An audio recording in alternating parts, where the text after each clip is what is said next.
toda vida que eu vejo esses otimismos, eu gosto muito, porque eu me lembro daquela história do Juca Chaves. É mais uma, do que uma anedota, é mais uma metáfora mesmo, né? Que eram dois irmãos, um pessimista e um otimista. O pessimista ganhou uma bicicleta linda, formada, vermelha, maravilhosa, e a reação dele, puxa vida, bicicleta, eu vou cair, eu vou ter varizes nas pernas, o pessoal vai reclamar. E o outro irmão otimista ganhou um latinho que experimenta o cavalo. E ele saiu com a latinha, ganhou um cavalo, você não aí. Eu acho que a gente precisa realmente adotar esse tipo de coisa para acreditar em mudança. Eu, por acaso, eu era estudante de medicina, eu trabalhei com Paulo Freire. Eu acho que a gente tem um legado, sim, de Paulo Freire. Foi exatamente fazer isso que você levantou, que é aquela coisa da indignação. Foi criada uma situação de indignação com o analfabetismo, tá certo? E ele falou, olha, eu tenho aqui uma condição, tá certo? Que em 40 horas a gente tira o pessoal do analfabetismo. E foi um negócio realmente interessante, o legado dele é isso. Por mais analfabeto que a gente ainda tem, realmente a queda do analfabetismo é uma realidade. E mesmo quando veio o período militar, aquela coisa brutal, tá certo? Levou a gente para a cadeia, a gente educava, dizia que a conscientização do Paulo Freire era uma politização que era para mudar a ordem. Nada disso, quem mudou a ordem não foram os alunos do Paulo Freire. Você não tinha ninguém na guerrilha, você não tinha ninguém com arma. Não, a arma era exatamente essa. Por quê? Paulo Freire, talvez pela primeira vez, ele estava colocando a educação de uma maneira completamente diferente. Porque você não só você passava o conteúdo, como você começava a querer que os meninos entendessem, e aquele senhor e senhora de idade entendesse o contexto. Então é um negócio que está se buscando hoje. Você transmite o conhecimento como uma espécie de ferramenta. Outra coisa que eu acho assim, que a gente tem que ouvir Cristóvão, porque eu me lembro que você era governador, e eu acho que o Cristóvão tem uma relação muito boa com o poder. Que ele esteja no executivo, que ele esteja no legislativo, que seja, ele tem uma relação que me lembra muito o atual presidente do Uruguai, o Pepe Mujica. O Mujica tem essa coisa, ele não gosta, tá certo, daquela coisa da liturgia. E você tinha um negócio que eu fui lá algumas vezes, lá não vou chamar de palácio, mas fica lá com um negócio lá, agora que ele não gostava. Você gosta, agora não gosta, não queria ir. Você reunia lá os amigos críticos, tá certo? Então agora aqui você está, eu estou vendo aí que o pessoal está falando, o nosso amigo Pedro. É exatamente isso. Pedro coloca exatamente, você vai ter aqui os seus amigos super críticos. Eu acho que isso é fundamental. Porque para acabar com essa história que você só tem... Olha, a coisa foi tão importante nesse legado do Paulo Freire que o governo autoritário criou um Mobral. Ele teve que reconhecer como o governo autoritário, me lembro, foi logo o Castelo Branco em relação à reforma agrária, porque o discurso da Liga Camponesa era um discurso, uma retórica muito violenta, que não queria dizer nada, mas se fez o Estatuto da Terra. Então, esse grito, eu acho que essa coisa da indignação é muito importante, tá certo? Porque aconteceu isso. Agora, o problema da gente hoje, eu acho, é acreditar no Brasil. Essa segunda-feira, eu estou acompanhando Isaac na UNB Futuro, eu acho que é uma coisa também que você tentou fazer quando leitou e avançou alguma coisa, mas agora a gente está tentando descobrir esses caminhos, em que o filho do Aloysio Prata, com quem eu havia trabalhado, o Álvaro Prata, eu achei muito interessante o que ele falou, porque ele colocou a seguinte pergunta, começou a mostrar a posição dos países, e lá para bastante ele disse, olha, o Brasil é a 7ª economia do mundo, e vai passar para a 5ª. Que vai ultrapassar a França, etc, etc. E ele perguntou, como é que isso bate em vocês? Tá certo? Aí ele contou a história, disse, olha, agora eu vou fazer outra pergunta.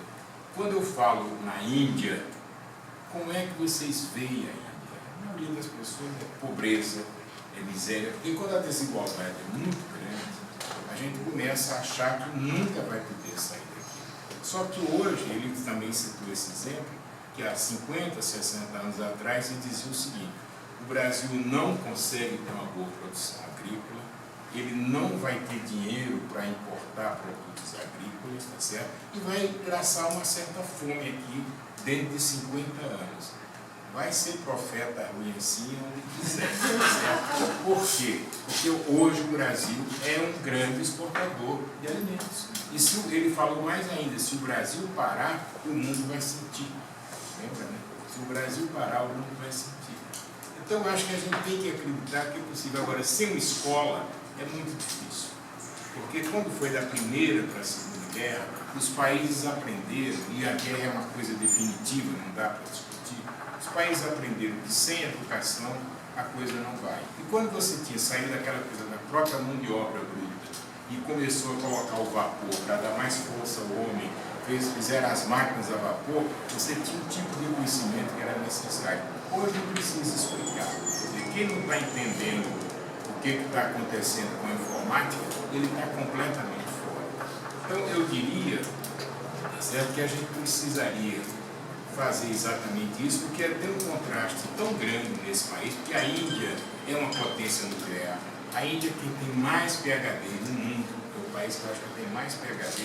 E quando a gente fala Índia, realmente é uma coisa estranha, porque a gente lembra só pobreza, de miséria, de atraso, que às vezes não é bem assim. Então, por mais que a gente não possa acreditar, tá certo? É bom lembrar que a gente tem um Instituto de Matemática Pura e Aplicada lá no Rio de Janeiro, que é um instituto que compete com tudo que tem de melhor no mundo. Tudo. Né? É impressionante. E aí a gente começa a imaginar o seguinte: o Brasil, tá certo? Em relação à produção científica de qualidade, ele produz a metade da produção científica de toda a América Latina. Isso é muita coisa, quer dizer, essa estrutura, eu acho que você tem razão nisso, Cristóvão. Quer dizer, a gente cuidou muito da parte do ápice da pirâmide, a gente esqueceu da base. Eu acho que tem que ter, eu não sei se valeria a pena discutir, faz ou não faz o Ministério da Educação Básica. Eu acho assim, que a gente tem que priorizar de maneira indignada com essa ira santa, com as coisas, olha, não pode ter essa educação básica num país que tem, se você contar quantos PhDs tem aqui, deve ter vários, e mestres e tudo. Então a gente tem que pegar isso aí e juntar. Então eu acho que estaria na hora de a gente ouvir esse senador chato de uma nova só e assumir, né? Que coisa interessante. Para dizer assim, pô, alguma coisa deve ter, porque você tem anos que você fala isso. Você joga isso, e eu acho que você coloca isso também com bastante humildade, isso é importante. É importante, a gente sabe que pode dialogar com você. Eu acho que isso aí é a coisa mais fundamental. Eu queria agradecer muito a sua presença e lembrar uma outra coisa também. As pessoas estão muito atentas ao papel do Estado. E eles não querem que o Estado funcione, tá certo? Na perspectiva das políticas públicas. Você tem tanta coisa para atrapalhar o Estado, tá certo? Tanta coisa que dificulta, que eu não sei como é que o Estado ainda consegue funcionar. Para contratar alguém, por exemplo, uma pessoa que não tem a menor vocação de professor, você faz um concurso que é igualitário, mas você pode contratar pessoas que não têm a menor vocação, a menor paciência para ensinar ou para fazer uma carreira acadêmica. Você, para comprar uma coisa que seja, você leva, talvez, assim, tempos e anos para você fazer uma licitação. Quando você faz tudo isso, agora tem uma chamada, eu chamo a famigerada lei da responsabilidade fiscal. A pessoa, você é contra a responsabilidade fiscal? Não, eu sou contra a lei de responsabilidade fiscal que não deixa funcionar. Se você escapa disso tudo, aí você pode ter o TCU que embarga a obra. É sensacional isso. Quer dizer, outro país do mundo, você viu ali no final da W3, perto ali de Santa Lúcia, deve ter uns 3 anos que tem uma obra embargada. Eu pergunto, aquilo é para defender o interesse? É para defender e poupar o dinheiro público, o recurso público? Eu acho que não. Então, eu acho que tem alguma coisa que estaria faltando que a gente precisa discutir. Então, uma das coisas que a gente tem que ver é o papel do Estado.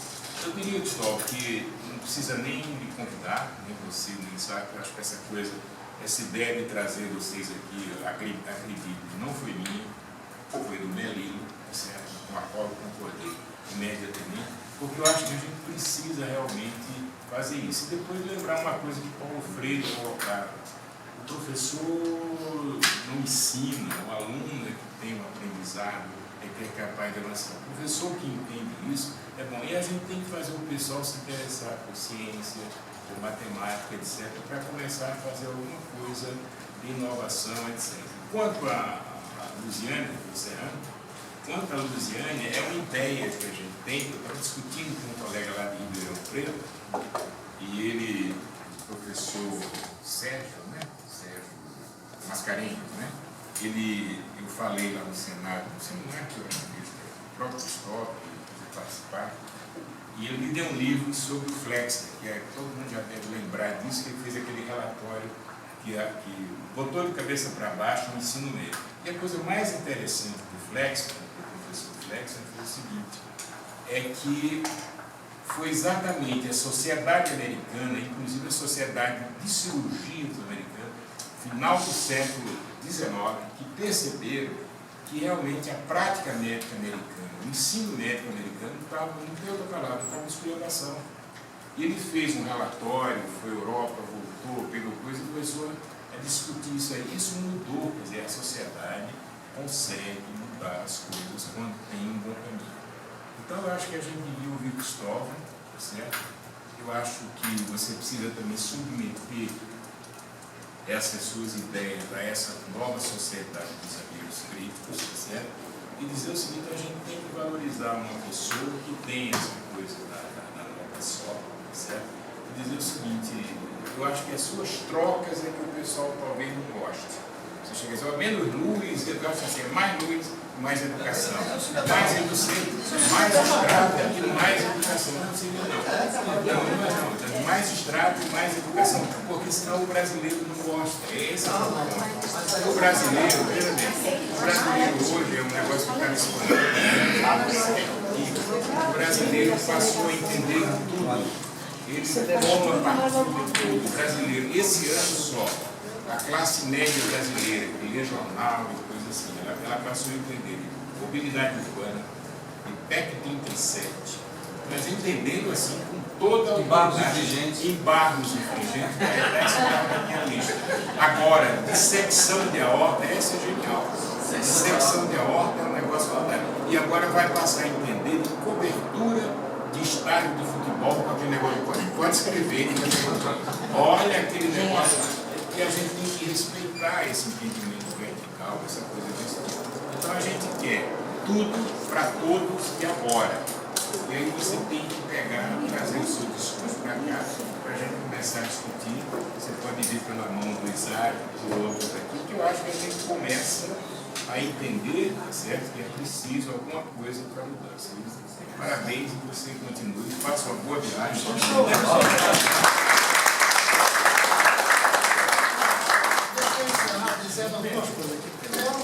Se eu receber uma caixinha com estrume de cavalo, eu não vou pensar que ganhou cavalo. Mas eu vou pensar, caramba, se eu colocar isso na horta, daqui a 6 meses eu tenho tomate.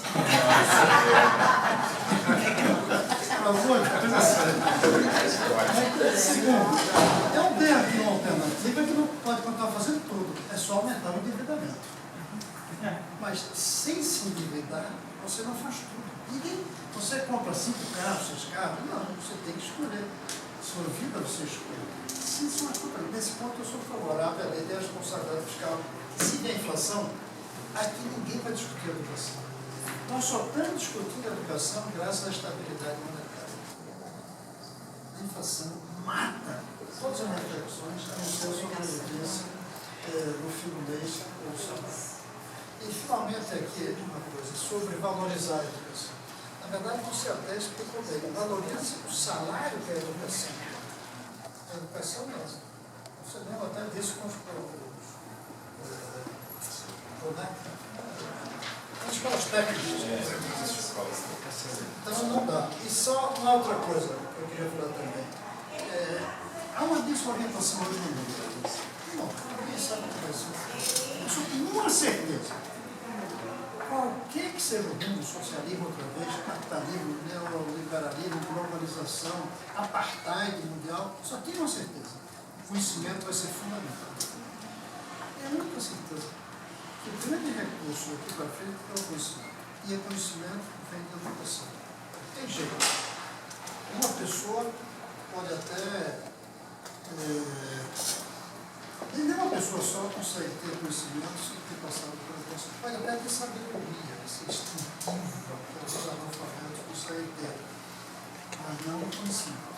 Bem, gente, eu quero agradecer muito, fico muito feliz de estar aqui, porque eu não tenho nada melhor a fazer hoje em dia, não sei falar dessas coisas.